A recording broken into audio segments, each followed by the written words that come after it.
ప్రేక్షకులందరికీ నమస్కారం అండి. ఒక ఇంటి నిర్మాణం మేము చేద్దాం అనుకుంటున్నాం సార్. మరి ఎలాంటి స్థలం మేము ఎన్నుకోవాలి అని చాలామంది అడుగుతూ ఉంటారు.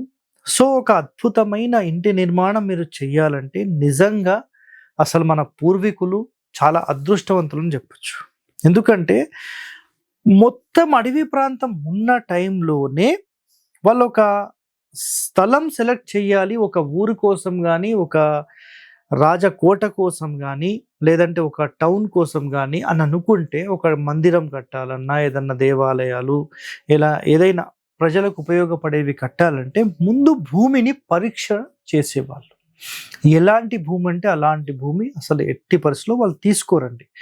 సో, భూమి పరీక్ష విధానంలో నేను ఒక సింపుల్ 3, 4 అంశాలు చెప్తాను, గుర్తుపెట్టుకోండి.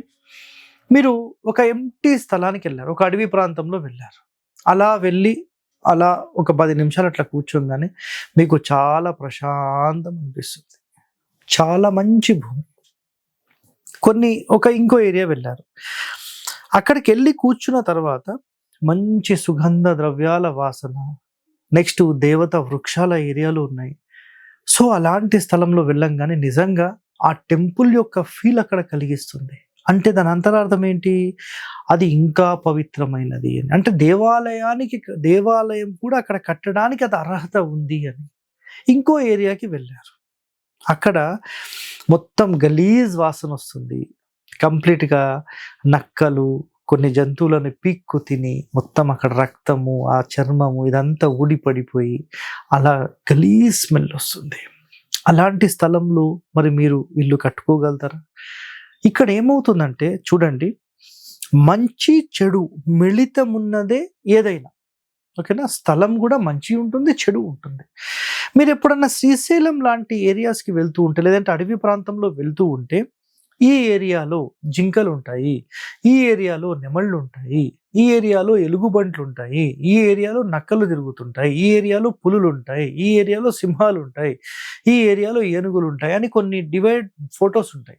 మరి అన్నీ ఒక చోట ఎందుకుండవు? అర్థం చేసుకోండి.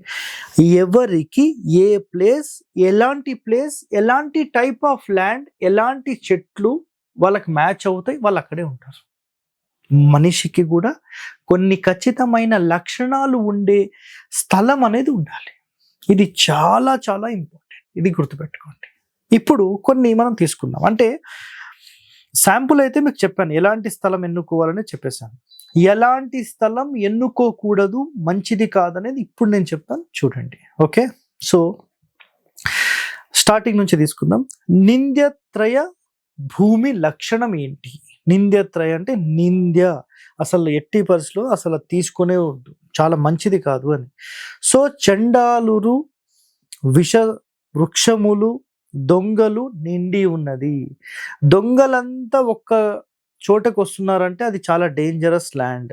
విష వృక్షములు అంటే మంచివి కాదు. అక్కడ ఆ ల్యాండ్ మొత్తంలో కూడా ఏదైనా నెగిటివిటీ ఉంటేనే ఇవన్నీ జరుగుతూ ఉంటాయి. కాబట్టి అలాంటి ల్యాండ్ మీరు ఎప్పుడూ సెలెక్ట్ చేయరు. నిండి ఉన్నది, ఆ భూమి అందలి గాలిచే గాని, లేదంటే వాసనచే గాని శిరోబాధ జనించునట్టిది అన్నారు. అంటే మీరు ఒక ల్యాండ్లోకి అట్లా వెళ్ళి ఉన్న కొంచెం సేపట్లోనే తలనొస్తూ ఉంటుంది. అసలు ఆ ల్యాండ్ అనేది, ఆ వాసన కానీ ఆ ల్యాండ్ అనేది చాలా డేంజరస్ ల్యాండ్ అని చాలా ఒక సిమ్టమ్ అనమాట, గుర్తుపెట్టుకోండి.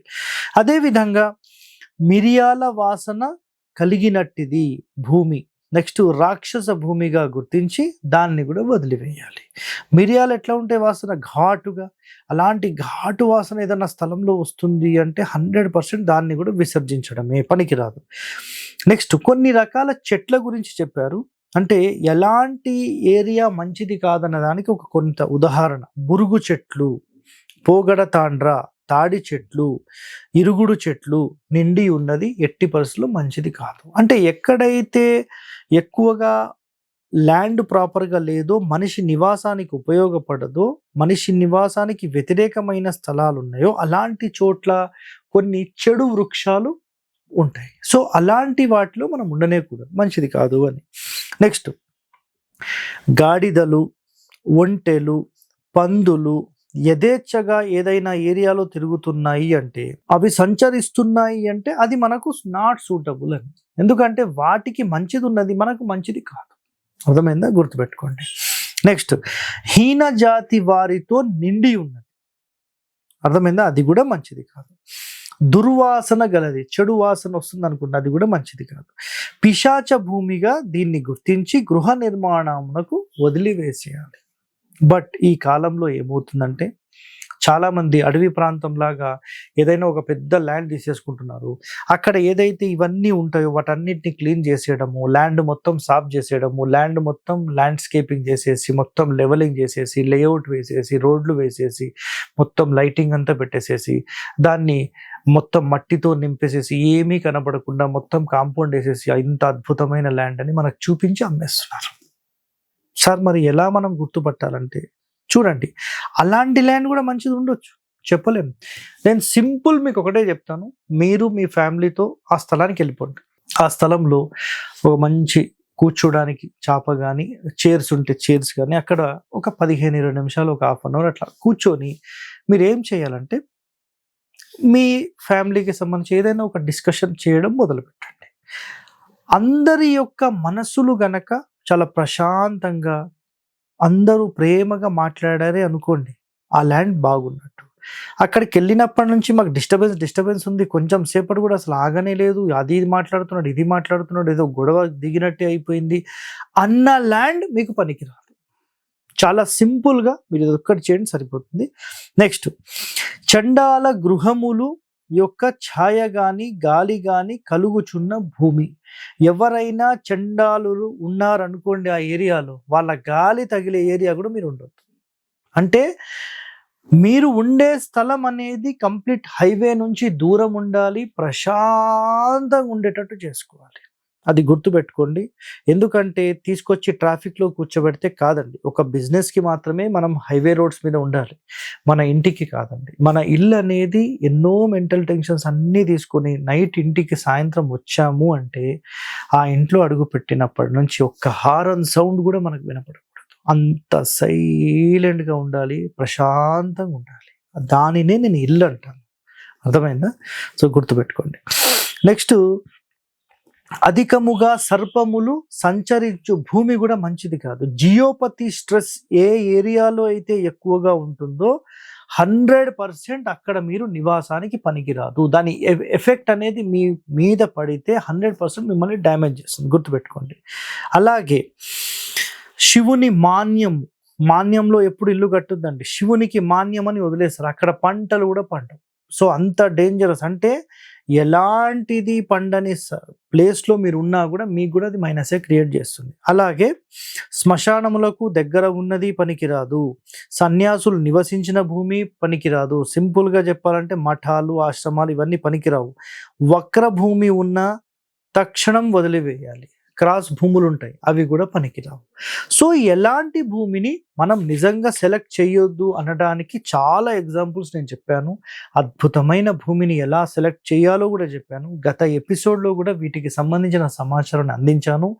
సో మీరు అన్ని వీడియోలు చూడండి. నిజంగా శాస్త్రం ప్రకారం ఒక ఇల్లు కట్టాలంటే ముందు మనం సెలెక్ట్ చేయాల్సింది భూమి. సో అద్భుతమైన భూమిని మీరు సెలెక్ట్ చేయండి. మీరు జీవితాంతం సుఖ సంతోషాలతో ఉండాలని కోరుతూ మీ హరివాస్తు హరి. ధన్యవాదాలండి. Thank you. Hit TV app, ఇందులో short news, live news, entertainment shows, movies, digital magazines తో పాటు మీ జిల్లా వార్తలను కూడా ఫ్రీగా చూడొచ్చు. ఇంకెందుకు ఆలస్యం, వెంటనే హిట్ టీవీ యాప్ ని డౌన్లోడ్ చేసుకుని ఫ్రీగా ఎంటర్టైన్మెంట్ పొందండి. Hit TV app. Hit TV app. Please download Hit TV app. Hit TV app ని ఫ్రీగా డౌన్లోడ్ చేసుకొని ఎంజాయ్ చేయండి. మీకు నచ్చిన ఎంటర్టైన్మెంట్ కోసం హిట్ టీవీ యాప్ ని ఫ్రీగా డౌన్లోడ్ చేసుకొని ఎంజాయ్ చేయండి. హిట్ టీవీ యాప్ ని డౌన్లోడ్ చేసుకుని ఆస్వాదించండి, ఆశీర్వదించండి. ఇంతమంది సెలబ్రిటీలు హిట్ టీవీ యాప్ ని డౌన్లోడ్ చేసుకోండి అని చెప్తున్నారంటే ఎంత మంచి యాప్ ఆలోచించండి. అమెరికా అమెరికాలో చదవాలనుకునే వాళ్ళకి విశ్వసనీయమైన పేరు మన శౌర్య కన్సల్టెన్సీ. UK లో 1 year masters, UK లో 1 year masters, 2 years work permit up to 5 years visa. Contact Saurya Consultancy. Contact 89851 89851.